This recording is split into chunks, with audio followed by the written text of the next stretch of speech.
Today, we're going to dive into one of the most important inventions in all of human history. Seriously, we're talking about an invention that didn't just change the world, it literally created the modern world as we know it. It's a huge question, right? You'd think it would take armies or empires or just staggering amounts of money. But the real answer is actually way smaller and a lot more elegant.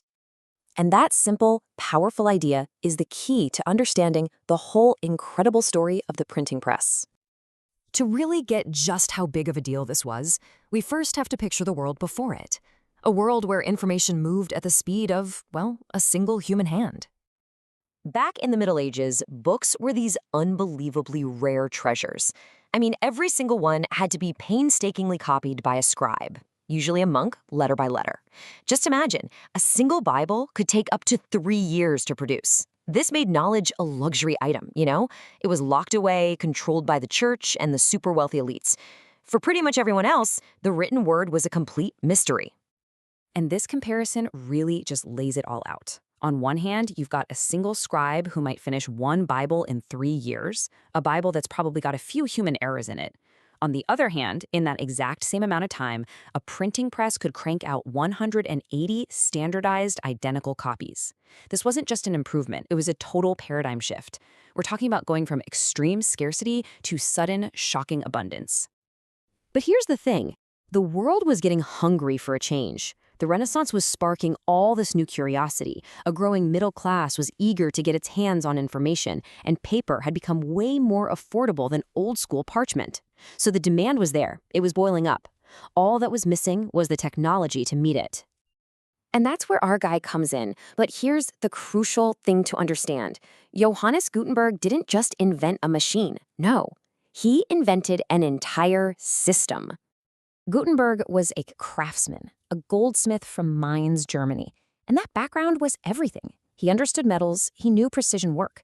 But he was also an entrepreneur who risked it all, borrowing a ton of money to chase this vision of his, this idea of combining existing technologies into something totally new and unbelievably powerful. So how did this whole thing work? Well, it came down to 3 core innovations working together in perfect harmony. First, movable type. Individual letters cast in a metal alloy that could be arranged and rearranged over and over again. Second, he cleverly adapted the screw press, the kind used for making wine, to apply firm, even pressure. And third, he developed a new oil-based ink that would stick perfectly to the metal type without smudging.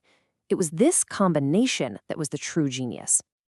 You know, every revolutionary technology needs what we'd call a killer app. That first product that just proves its potential to the world. For the printing press, that app was a book that had, until then, been one of the rarest things on Earth. The Gutenberg Bible finished around 1455, and it was a masterpiece. We're talking over 1,200 pages, produced with mechanical precision, yet it still had these beautiful, hand-decorated touches. By producing 180 copies, Gutenberg proved his system could create works of both incredible quality and totally unprecedented scale. And with that, the floodgates just burst open. The successful production of the Bible wasn't just the creation of a book, it was the start of a whole new era for humanity. What followed was nothing short of an information explosion that completely remade European society from the ground up. 20 million. Just let that number sink in for a second.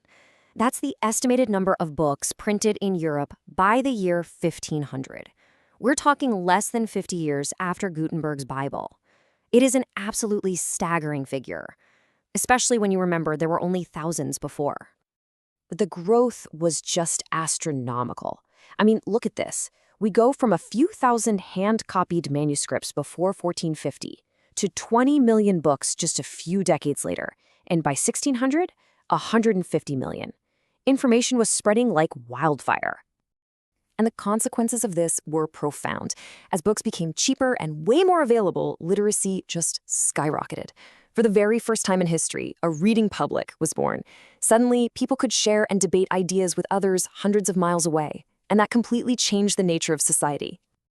This explosion of information directly fueled massive historical change. The printing press became the engine of revolution. In 1517, Martin Luther's ideas spread across Europe in weeks, not years, kicking off the Protestant Reformation. Scientific thinkers like Copernicus could share their work, allowing others to build on it and accelerating the scientific revolution. The press didn't just spread information, it toppled old orders. So, what should we take away from all this? What is the lasting legacy of this incredible invention? Honestly, it's hard to overstate its importance. It marks the transition from the medieval to the modern world, empowering individuals and challenging institutions by democratizing knowledge. And if this all sounds familiar, it should. The printing press was the 15th century's internet. Both technologies blew the doors wide open on knowledge, they both bypassed the traditional gatekeepers, and they both connected the world in ways that ignited massive social and political change. We are living through the sequel to Gutenberg's revolution right now. But here's the final, poignant irony of the story. The man who risked everything to give the world access to knowledge, he never reaped the rewards. Johannes Gutenberg lost control of his press in a legal battle with his financial backer and died in relative obscurity.